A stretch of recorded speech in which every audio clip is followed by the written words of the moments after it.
So, I was originally just going to post this clip, but I was inspired by Jimbo to make a video, and we're not going to be looking at a competitive match or anything, just a tanko we got on GNW.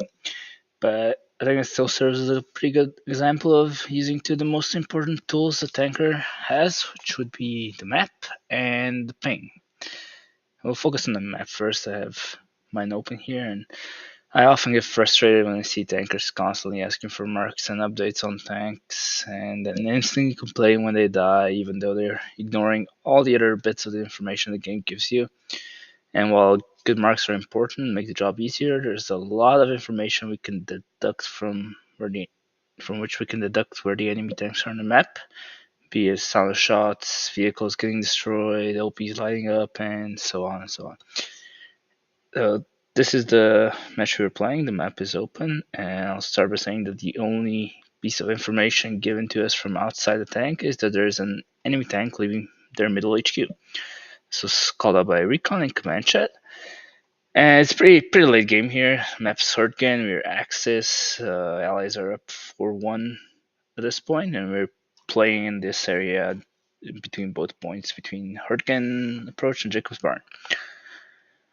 So Hurricane is a pretty difficult tank map. Like most people label it just as a forest map, which is technically correct, but in terms of tank and tank engagement, this map is a lot closer to something like Foy or even Curse than Hill 400. Obviously, it's a lot easier for an infantry to move around and sneak in this map, which adds an added challenge. But there are really long angles on this map and potentially be shot from far away. And this tank crew we engaged here, we've already engaged them a couple of times. We killed them in the opening medium, playing south on the road in D7, shooting at Siegfried Lane, and they also brought their first heavy there. And we're playing pretty conservatively, I would say, as we were able to pen them twice, and then they relocated up to Call Trail and started shelling. And like even after we lost Secret Line and had to retreat, and even later when they took Jacob's Barn and were up 4-1, the tank was still called out in that T7 spot. So they were really not in a hurry to move forward. So we fast forward to this current situation. Like I said, there was a heavy called out leaving middle HQ, and well, map knowledge plays a big part in this in determining where a tank will go once it leaves their HQ. And Hurgen is a very peculiar map, as the middle area with the valley and the river is heavily fortified with tank traps, so it doesn't really give us a lot of options to cross. And based on based on the way they played, I anticipate their tank leaving middle HQ and driving past this road here, going towards the 5 area, and either deciding to go southwest Claw Trail and crossing by Secret Line, or the opposite and going north and eventually crossing North Pass to get to Jacobs. And now this area here in D5 is the highest point on the map. The radar tower, between Webach and Trail, there are really long sightlines. If you've ever played as Allied Armor on this map, you'll know that you can basically see the entire Jacobs Barn area all the way up to Hurgen, potentially. And given that we were alive for quite a while in our Tiger down here, and there was a secondary heavy tank on the road here, I highly anticipated them, stopping there for a second to see if they could spot us and potentially shoot us. We're probably marked since we shelled a lot and were alive for a long time. And now the other piece of vital information here is there is this little guy here in the corner of D5 who happens to be AT. And now at this point, we're down 4-1, so there's absolutely no reason for anybody to be back there except Recon. And if there is an AT there, it's probably because he's playing with a satchel and mines and trying to get a free kill on their backlines for tanks. So we see him on the map here, moving into the direction of the 4, and I instantly assume that he's probably running after a tank here.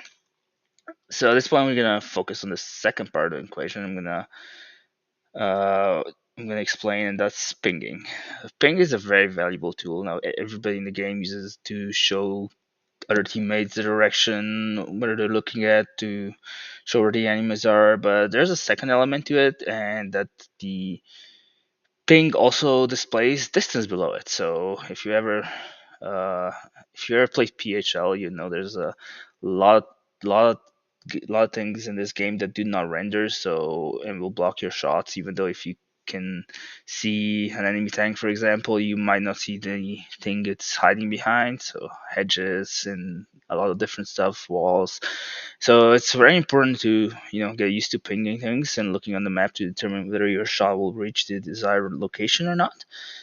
And most of the time, this comes into play when you see the target, but in this scenario, it's the opposite. Like, due to the distances involved and the amount of trees on the map, we have absolutely no visual on the targets, which I'll show here in a sec. Let me roll the clip a little bit forward.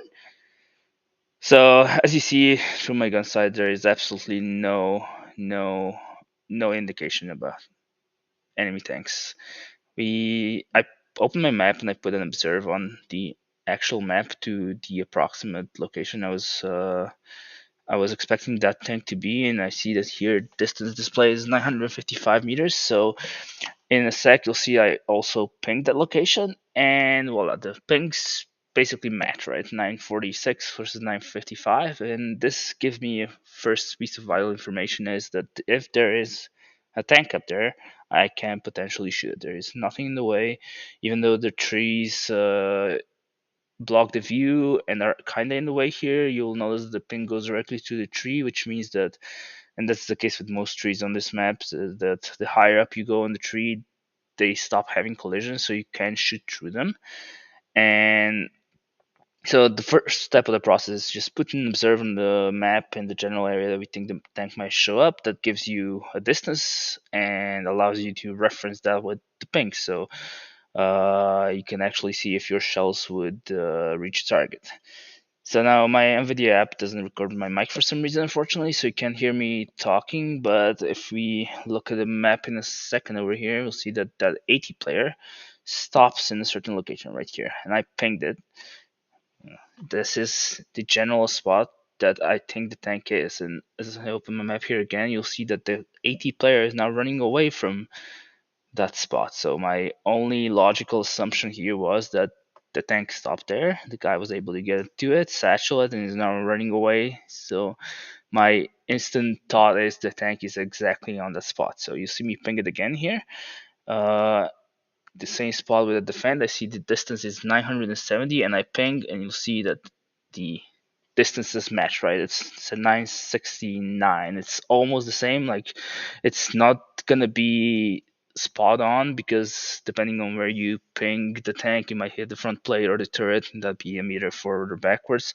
So it's not really gonna be exact, but it's close enough, right? So it gives me the information that yes, that it verifies my thought process that the tank is right there. So now at this point, the only thing left to do is to shoot the ping, and sometimes that's harder than it seems, but it's really not. But this is a German armor, so the tank sights are a little less detailed than the Allied or the American or the Soviet ones, but it's still the same. Like, I do not memorize all the distances on the lenses.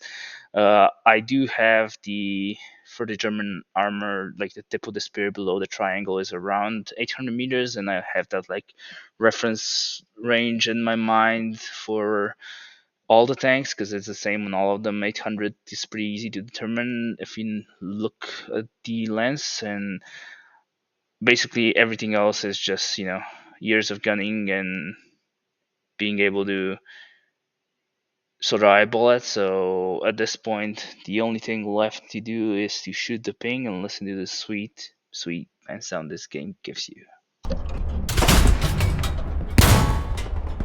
What the fuck, bro? Are you kidding me? Oh my god. How far was that? 1,000? Oh my god. Did you kill him? That's like a diabolical. I could not believe that you hit that shot so much that I threw my arms in the air and my headphone.